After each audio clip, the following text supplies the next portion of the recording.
Hello friends, welcome to ladies world. ಇವತ್ತು ಆರಿ ವರ್ಕ್ನ ಮನೇಲಿ ಹೇಗೆ ಕಲಿಯೋದು ಅಂತ ನೋಡೋಣ ಬನ್ನಿ. ಫಸ್ಟ್ ಈ ಥರದೊಂದು ರಿಂಗ್ ತಗೊಳ್ಳಿ. ರಿಂಗಿಗೆ ಬಟ್ಟೆನ ಗಟ್ಟಿಯಾಗಿ ಅಡ್ಜಸ್ಟ್ ಮಾಡಿಕೊಂಡು ಹಾಕ್ಕೊಳ್ಳಿ. ಅದು ಅಲ್ಲಾಡ್ದಲೇ ಇರೋ ಹಾಗೆ ಹಾಕ್ಕೊಳ್ಳಿ. ಆಮೇಲೆ ನೀಡಲ್ ತೊಗೋಬೇಕಾಗತ್ತೆ. ನೀಡಲ್ ಇದು 0.5 mm ಇಂದು. ಇದು ಚೈನ್ ಸ್ಟಿಚ್ ಹಾಕೋಕ್ಕೆ ಅಂತಲೇ ಇರೋ ನೀಡಲ್, ತುಲ್ಪಿ ನೀಡಲ್ ಅಂತ ಇದ್ರ ಬ್ರ್ಯಾಂಡ್. ತುಂಬಾ ಇದರಲ್ಲಿ ನೀಡಲ್ಸ್ ಸಿಗುತ್ತೆ, ಯಾವ್ದು ಬೇಕಾದ್ರೂ ನೀವು ತೊಗೋಬೋದು.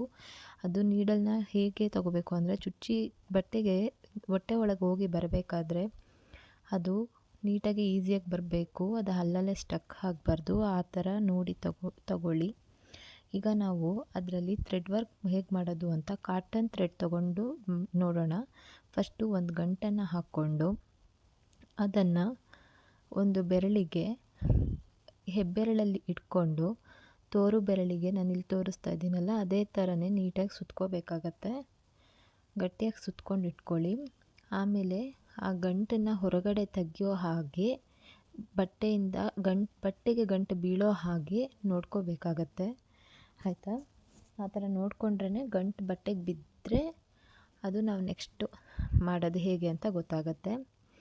ಆಮೇಲೆ ಅದು ರಿಂಗ್ ಇದೆಯಲ್ಲ, ರಿಂಗಿನ ಕೆಳಗಡೆ ಈ ಕೈ ಹೋಗಬೇಕು. ರಿಂಗಿನ ಕೆಳಭಾಗದಲ್ಲಿ ಈ ಕೈನ ಗಂಟು ಹಾಕ್ಕೊಂಡು ಗಂಟನ್ನು ಬಿಡಿಸ್ಕೋಬೇಕಾಗತ್ತೆ.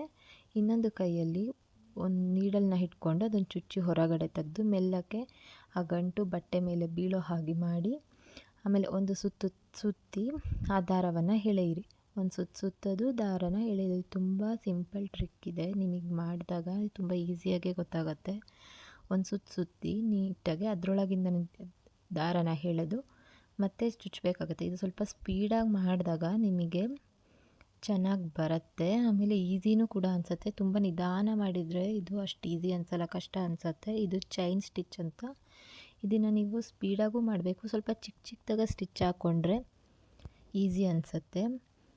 ಒಂದು ಚುಚ್ಚಿಬಿಟ್ಟು ಒಂದು ರೌಂಡ್ ತಿರುಗಿಸಿ ದಾರನ ಎಳಿಬೇಕು. ಇದೇ ರೀತಿ ಎಳಿತಾ ಹೋಗಿ ಆವಾಗ ಸ್ವಲ್ಪ ಪ್ರಾಕ್ಟೀಸ್ ಮಾಡಿದರೆ ಸ್ಟಿಚ್ ಕಲಿಬೋದು.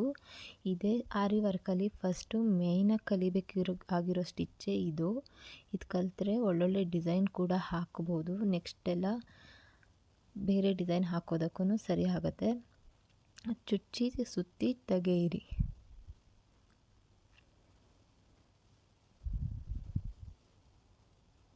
ಹೀಗೆ ಮಾಡ್ತಾನೇ ಇರಿ.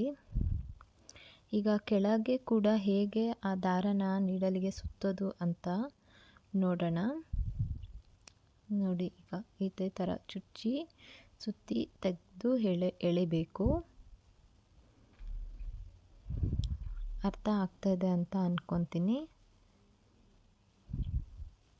ಕೆಳಗಡೆ ನೋಡಿ, ಈ ಥರ ಕೈ ಇರತ್ತಲ್ಲ, ಆ ಒಂದು ದಾರನ ಹಿಂಗೆ ಎಳ್ಕೊಂಡು ಹೊರಗಡೆ ತೆಗೆದು ಮತ್ತು ಆ ನೀಡಲಿಗೆ ದಾರನ ಹೀಗೆ ಸುತ್ತೋದು. ಈ ವಿಡಿಯೋ ನಿಮಗೆ ಅರ್ಥ ಆಗಿದೆ ಅಂತ ಅಂದ್ಕೊತೀನಿ. ಈ ವಿಡಿಯೋ ನಿಮಗೆ ಇಷ್ಟ ಆದರೆ ಲೈಕ್ ಮಾಡಿ, ಕಮೆಂಟ್ ಮಾಡಿ, ಹಾಗೆ ಸಬ್ಸ್ಕ್ರೈಬ್ ಕೂಡ ಆಗಿ. ಇದು ನನ್ನ ಮೊದಲನೇ ವಿಡಿಯೋ. ಇನ್ನೂ ಒಳ್ಳೊಳ್ಳೆ ವಿಡಿಯೋ ಬರುತ್ತೆ ಅಂತ ಹೇಳ್ತೀನಿ.